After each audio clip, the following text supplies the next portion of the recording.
धन मोड़ा धन माकी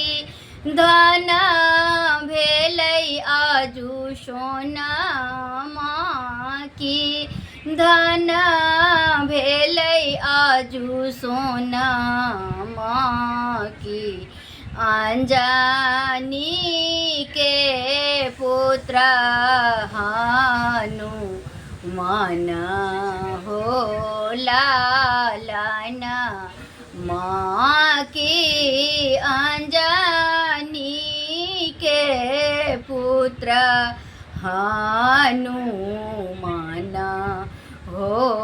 लालन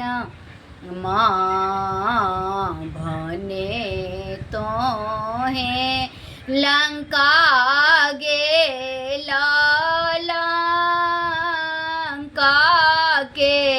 डाही देला लंका के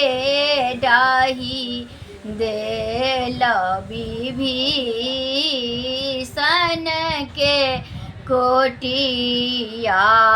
बचेला हो लालन माँ भने तो है अशोक वृक्ष गेला मुद्रिका गिराए देला मुद्रिका गिराए देला राम खबरी सीता के जानेला हो लालन माँ सीता के खबरी राम के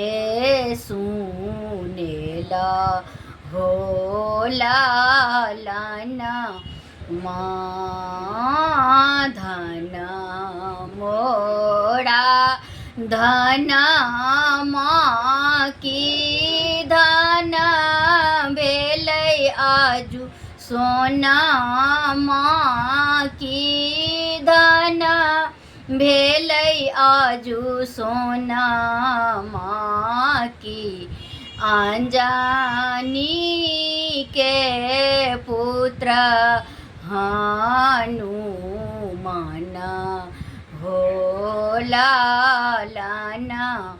माँ भने तो है